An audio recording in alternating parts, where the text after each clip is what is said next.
Acredito que a questão do treinamento profissional é muito importante. E isso nós perseguimos ao longo de todo o governo.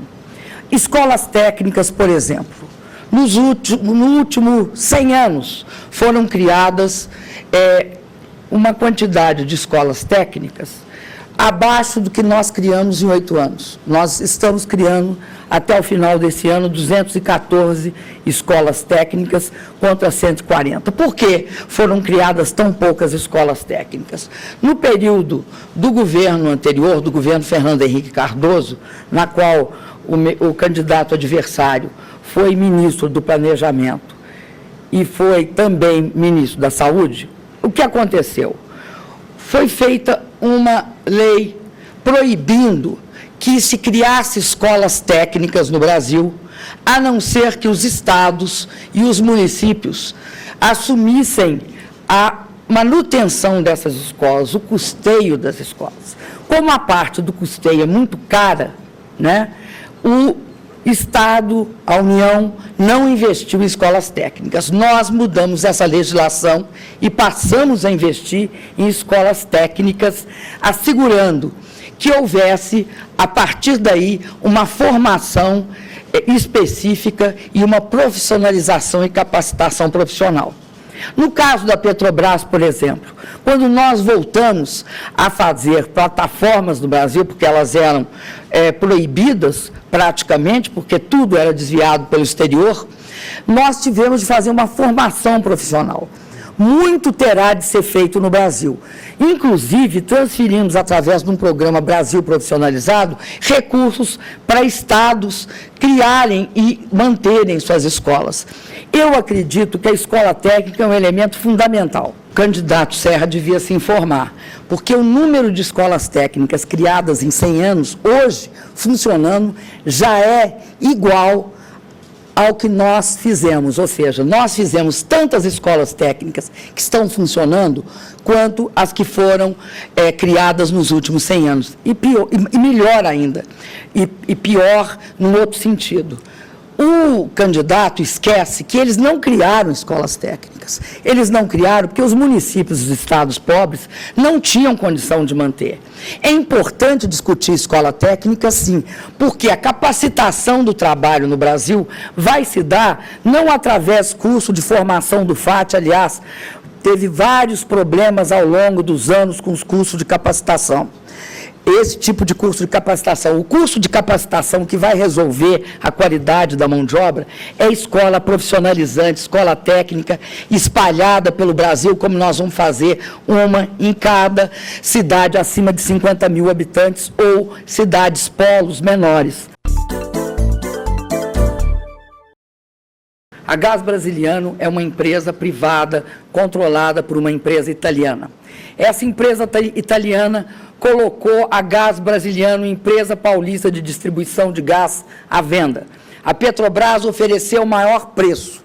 A segunda colocada é uma empresa privada japonesa e a outra é uma empresa privada, a terceira uma empresa privada nacional. Mesmo dando o maior preço à Petrobras, por que é que a agência reguladora e a secretária de Energia aqui de São Paulo não são favoráveis à compra? São os únicos que não são favoráveis. A secretária, o governo do Estado e a orientação do governo. Eu gostaria de entender, primeiro, porque o preço é maior, e segundo, porque a Petrobras, se gosta tanto da Petrobras, deixa ela comprar. Candidata. Gostam tanto que tentaram mudar o nome da Petrobras, o governo do candidato Serra, mudar o nome da Petrobras, tirar aquilo que é brasileiro, que é o Brás. A coisa mais brasileira era o Brás. Tirar o Brás e botar Brax, no intuito de agradar o mercado internacional para captar dinheiro. O candidato Serra fala que é a favor do fortalecimento das empresas estatais. No entanto, quem assinou o decreto de desestatização do sistema Eletrobras, Chesf, Furnas, Eletrosul e Eletronorte, foi o candidato Serra que assinou o decreto de desestatização. Então, eu queria saber, candidato Serra, se o senhor teria hoje a posição de novamente colocar essas empresas num decreto de desestatização, preparando-as para se desestatizar, ou pretende, como nós, deixar o que nós fizemos, que nós retiramos essas empresas do processo de desestatização, e aí elas puderam investir. E eu volto à questão da privatização, porque está em questão o pré-sal. Com o pré-sal, eu vou poder ter no Brasil mais milhares de equipamentos para controlar a fronteira. Aliás, a droga vem da Colômbia, da Bolívia e de outros países aqui do continente. No entanto, não se pode deixar de olhar que a questão do pré-sal é fundamental. Quando eu coloco o problema da privatização, eu estou preocupada com o quê? Com esses recursos do pré-sal, que, segundo o candidato Serra, só vão chegar no final da década, mas ele é mal informado. Os recursos do pré-sal já começaram. E queria também dizer que há uma diferença entre quando a gente sabe que o pré-sal existe e quando a gente não sabe. Eles defendem concessão para o pré-sal. Um dos fatores que levou ao racionamento foi que a Eletrobras não podia investir. Porque quando as empresas entravam para o processo de desestatização, elas estavam paralisadas, porque elas iam ser vendidas, então não podia investir. Esse foi um dos fatores. Por isso que eu perguntei para o candidato se ele vai voltar com essas empresas que ele colocou para serem privatizadas, porque ele era ministro do Planejamento do Fernando Henrique, se ele vai voltar a colocá-las no processo de privatização, porque nós tiramos e colocamos elas investindo.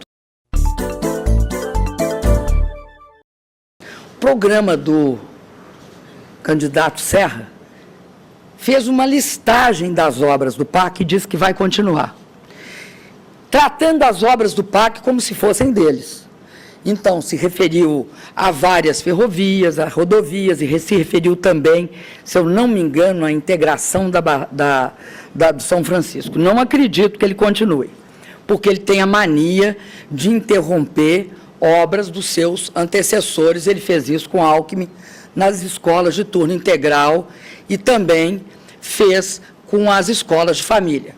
Não é se o Alckmin apoia ele ou não, é que ele fez isso concretamente. Não adianta ele dizer que o Alckmin apoia, eu estou dizendo uma coisa concreta, ele interrompeu. Ocorre o seguinte, no caso específico de Mato Grosso, eu queria informar ao governador Serra, primeiro, que nós recuperamos as estradas que recebemos sucateadas do governo Fernando Henrique Cardoso, do qual ele foi ministro do Planejamento e ministro da Saúde. Mas não fizemos só isso. Todo o planejamento para assegurar que haja escoamento da soja, candidato Serra, não deve ser feito por rodovia. Tem de ser feito prioritariamente por ferrovia e hidrovia. Por isso que nós fizemos todo o planejamento e começamos o estudo para fazer a ferrovia que sai de Uruaçu e vai a Lucas do Rio Verde, porque será grande escoadouro da soja e isso terá interligação com todos os portos do Brasil. Eu entendo que o senhor não saiba disso, porque o seu conhecimento da infraestrutura brasileira não é tão aprofundado. Agora, além disso, lá também é muito importante hidrovia, candidato. As pessoas erram e Erenice errou. Eu quero deixar claro que eu considero a situação da Erenice com muita indignação. Primeiro, porque eu não concordo com a contratação de parentes, não concordo com a contratação de amigos. E quem conhece a minha história sabe que eu tenho um compromisso em combater o nepotismo e qualquer tipo de tráfico de influência. Agora, nós investigamos, a Erenice saiu do governo e a Polícia Federal abriu um inquérito e já 16 pessoas foram interrogadas, participaram e deram seu depoimento, participaram de interrogatórios e deram seu depoimento. Isso significa que nós apuramos aquilo que acontece. No que se refere, por exemplo, ao cardeal, é um absurdo, é uma acusação. Isso ocorreu há tempos atrás. Quem denunciou foi a CGTE, a pessoa envolvida na fraude foi demitida, e agora o que se trata é o banco querendo assumir, porque o banco não foi pago pela empresa privada, quer que o governo brasileiro pague. Então, há um equívoco nisso e isso foi respondido. Agora, voltando, Helenice, nós temos uma diferença em relação ao candidato Serra. Nós investigamos. O candidato Serra, por exemplo, esquece que a revista Veja disse que o senhor Paulo Vieira de Souza está envolvido no Castelo de Areia, e isso significa propina da obra mais importante do governo do Estado de São Paulo, o Rodoanel. Então, isso também tem de ser investigado. Não me consta que isso foi investigado, porque essa denúncia é de maio, ela não é de ontem. Veja bem, vamos comparar, então, o que nós fizemos nesse governo com o que foi feito no governo do candidato Serra, o governo FHC. Nós investimos em segurança 2,5 vezes mais que o governo Fernando Henrique Cardoso. Nós recuperamos a Polícia Federal, reequipamos, tornamos a Polícia Federal um órgão efetivo de combate à droga, inclusive. Criamos a Força Nacional de Segurança Pública, melhoramos a relação entre o governo federal e os entes municipais, fazendo o quê? Construindo as condições para que houvesse uma segurança pública de melhor qualidade. Há muito o que fazer. Agora, o candidato Serra vive falando que ele tem uma política de tratamento com clínicas especializadas. Sabe que no estado de São Paulo tem 300 mil viciados em droga. E ele disse, me corrigindo, num outro debate, que eles têm 300 vagas. Ora, se levar 3 meses para tratar, e 3 meses é muito pouco, porque uma pessoa viciada em crack leva, no mínimo, tem um ano de tratamento, ou vão colocar 10 meses, mas se for um ano, vai levar um século para o candidato Serra tratar os drogados de São Paulo.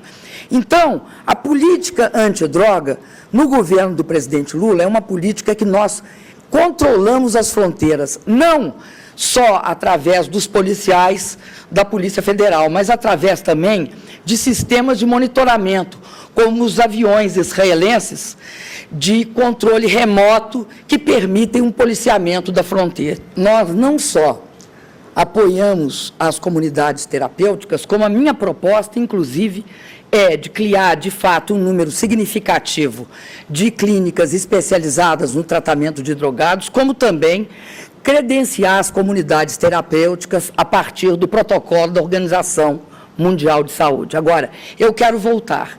Os VANTs chegaram em setembro e até o final do ano, mais 2 vão chegar. E eu pretendo transformar esse policiamento das fronteiras num policiamento sistemático com mais 14 VANTs. O candidato Serra tem a mania de querer dizer que o governo federal fez menos. Na verdade, o que acontece? A característica principal do governador Serra é fazer programas pilotos. Pouco para poucos. Nós não, nós fazemos muito para muitos. Além disso, é muito importante perceber que o candidato fala muito quando se trata do governo federal, mas esquece, e aqui a população de São Paulo sabe o que é a Cracolândia, sabe perfeitamente o que acontece aqui nas ruas de São Paulo. Não há uma política antidroga efetiva.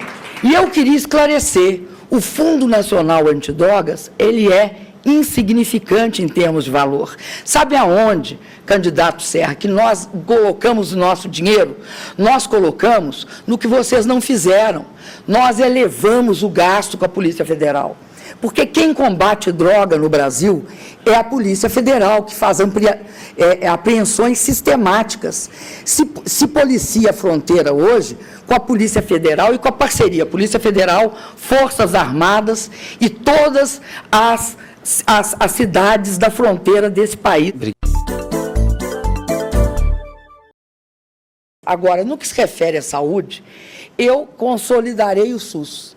Uma das questões principais é não deixar as pessoas ficar esperando na fila para consultas especializadas. Por isso eu defendo consultas especializadas e exames especializados através de policlínicas. Defendo as unidades de pronto atendimento 24 horas. A rede cegonha, a expansão das unidades de pronto atendimento 24 horas, que eu proponho aqui, há 500 em todos os municípios desse país. Agora, no que se refere à saúde, candidato, a gente não pode ser pretensioso e achar que é dono do mundo e que só o senhor sabe. Pelo contrário, vários governos têm experiências na área de cuidar da gestante e da criança. Inclusive, nós temos uma parceria muito boa com o governo do Estado do Rio de Janeiro nessa área da rede cegonha. O que é a rede cegonha? É criar maternidades de baixo e de alto risco, junto com clínicas da mulher, que permite que a mulher tenha um atendimento e um acompanhamento integral. E criar também o SAMU Cegonha. O SAMU que o senhor aqui no estado de São Paulo se recusou a pagar o custeio e julgou o custeio do SAMU nas costas do município, porque nós dividimos com o município. Em todo o estado da federação, nós pagamos 50% do custeio, o município paga 25% e o governo do estado 25%. Só aqui em São Paulo, que vocês não pagam a parte e oneram os municípios. E eu considero importantíssimo o fato de que nós iremos tornar gratuitos os remédios, tanto para hipertensão quanto para diabetes, na rede que tem farmácia popular. Ele já é gratuito no SUS, mas muita gente, sabendo que ele é gratuito no SUS, vai ao SUS só para poder comprar. Então, é mais barato a gente colocar nas redes a que tem farmácia popular e torná-los baratos para a população.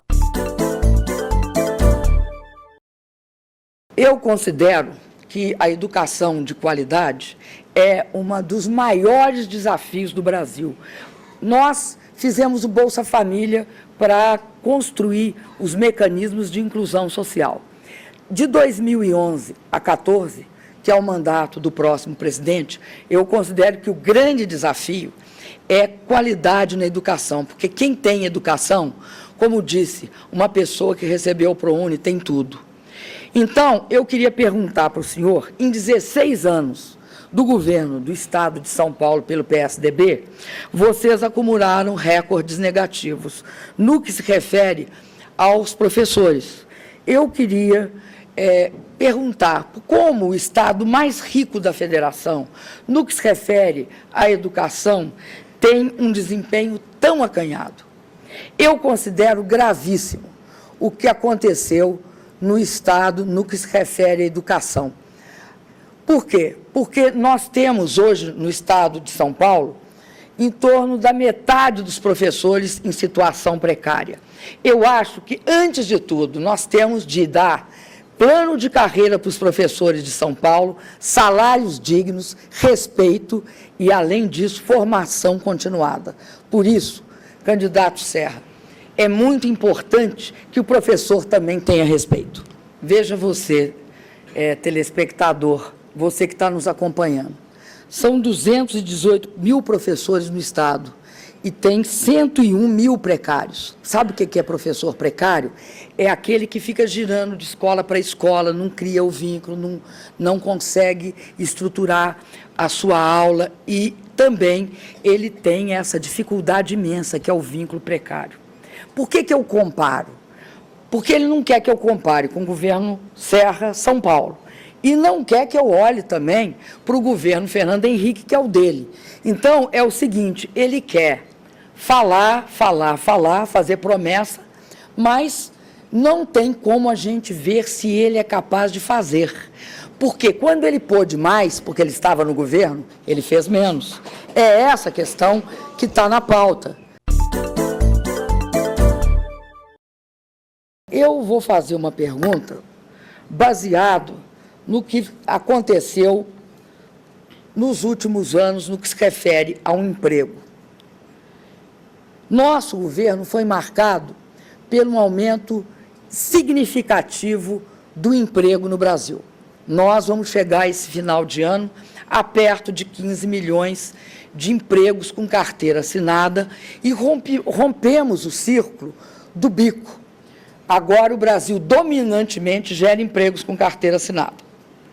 Nós ainda temos muito o que fazer, mas eu queria perguntar ao candidato Serra se ele concorda com o conceito do ministro do Trabalho do período Fernando Henrique Cardoso, que considerava que a culpa do desemprego não era do governo, não era da política de governo, nem das baixas taxas de crescimento, mas sim do próprio desempregado. Por que ele não quer discutir o emprego? Porque, de fato, o Brasil, no nosso período, cresceu. Nós pagamos a dívida com o Fundo Monetário Internacional, a dívida que eles deixaram para nós. Além de pagar a dívida, emprestamos para o Fundo Monetário Internacional. Hoje, somos um país que tem uma quantidade expressiva de reservas que permite que a gente tenha uma certa segurança. 260 bilhões, mais de 260 bilhões de dólares de reserva. Eles apostaram que a crise ia ser um tsunami. E ela foi uma marolinha. Por que eles apostaram? Porque eles queriam que a gente adotasse o receituário deles, que é corta salário, acaba com o consumo para o investimento, eleva os juros à casa dos 20%. Nós não. Nós investimos, garantimos o emprego e o consumo. Com isso, o Brasil foi o primeiro a entrar e o último a sair da crise. Ora, é essa comparação que ele não quer fazer.